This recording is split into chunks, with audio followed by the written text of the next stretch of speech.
Magandang umaga, class. Maari bang tumayo ang lahat para sa ating panalangin? Binibini, maari mo bang pangunahan ng ating panalangin? Maraming salamat. Bago umupo ang lahat, pakiayos ang mga hanin ng mga upuan at pulutin yung mga basurang nakakalat sa ibabaw ng mga upuan. Maari na kayong umupo. Ngayon, class, may inihanda akong ditong layunin na kung saan pagkatapos ng 30 minutong talakayan, ang layunin na ito ay kailangan matamo ng mga mag-aaral. Binibining Hamarolin, maari mo bang basahin ang ating layunin? Maraming salamat. Bago tayo dadako sa ating talakayan, papangkatin ko muna kayo sa dalawang pangkat. Ito magsisilbing unang pangkat at ito naman ang pangalawang pangkat. Bibigyan ko kayo ng isang larawan na kung saan tutukuyin ninyo kung ano ang ipinapahiwatig ng larawang ito. Narito ang ating panuto. Ginoong Romil, maaari mo bang basahin ang ating panuto? Maraming salamat, Ginoong Romil. Ngayon, class, bibigyan ko lamang kayo ng 1 minuto upang tapusin ang gawaing ito. Ang inyong 1 minuto ay tapos na. Unang pangkat, maaari niyang ipaskil ang inyong ginawang gawain sa harapan. Magaling! Unang pangkat, bigyan natin sila ng 3 bagsak.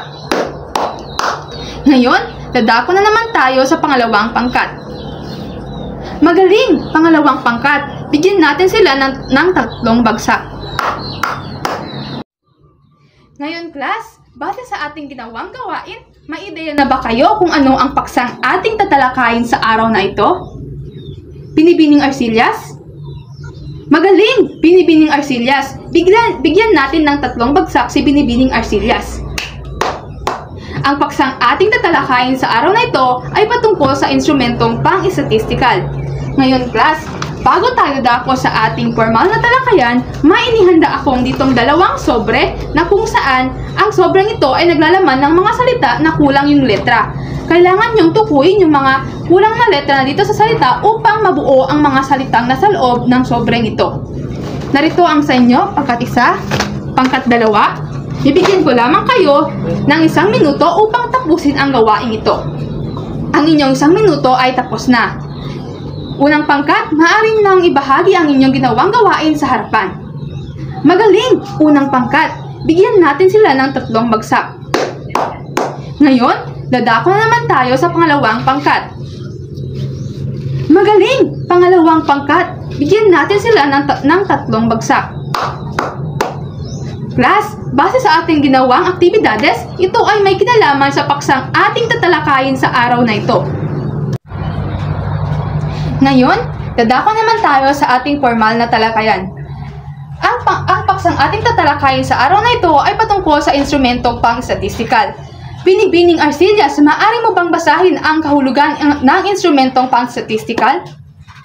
Maraming salamat, Binibining Arcillas. Pag sinabi nating instrumentong pang-statistical, ito ay tumutukoy sa mga kasangkapan na ginagamit upang mangolekta at suriin at bigyang kahulugan ang mga datos. Ngayon, dadako na naman tayo sa 2 uri ng instrumentong pang-statistical.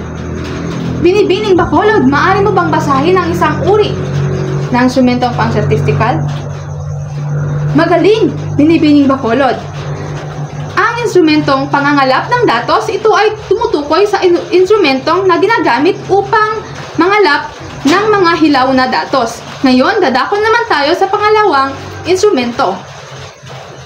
Binibining de los Reyes, maaari mo bang basahin ang pangalawang instrumento? Maraming salamat, Binibining de los Reyes. So, ang pangalawang instrumento ay ang mga instrumentong pag-aanalisa ng datos. Ang mga instrumentong ito ay ginagamit upang iproseso at suriin ang nakolektang datos. Ngayon, class, base sa ating talakayan, may inihanda akong ditong 2 katanungan na kung saan magtatawag lamang ako ng 2 estudyante upang sagutin ang mga katanungan nito. Narito ang unang katanungan. Ano-ano ang mga uri ng instrumentong pang-statistical? Binibining Araw, maaari mo bang sagutan ang ating unang katanungan? Magaling, Binibining Araw. Bigyan natin ng 3 bagsak si Binibining Araw. Ngayon, dadako naman tayo sa pangalawang katanungan. Bakit mahalaga ang instrumentong pang-statistical sa pananaliksik? Binibining Hashim, maaari mo bang sagutan ng ating pangalawang katanungan?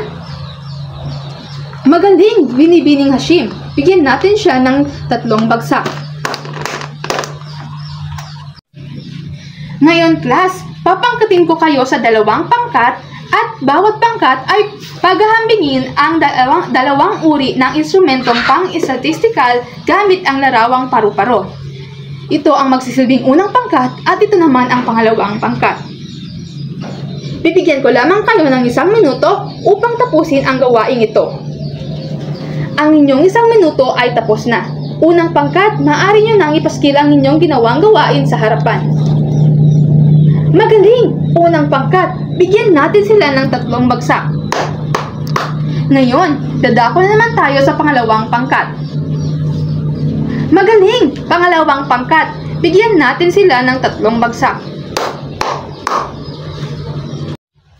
Ngayon, class, may inihanda na naman akong ditong gawain na kung saan mananatili lamang kayo sa inyong pangkat at bawat pangkat ay pumili ng isang uri ng instrumentong pang-statistikal at gumawa ng senaryo sa pamamagitan ng dula-dulaan. Bibigyan ko lamang kayo ng 2 minuto upang gawin ito. Ang inyong 2 minuto ay tapos na. Unang pangkat, maaari nyo nang ibahagi ang inyong ginawa sa harapan. Magaling! Unang pangkat, bigyan natin sila ng barangay club. Ngayon, dadako naman tayo sa pangalawang pangkat. Magaling! Pangalawang pangkat, bigyan natin sila ng barangay club. Ngayon, class, kumuha ng kalahating papel at sagutan yung mga katanungang ito.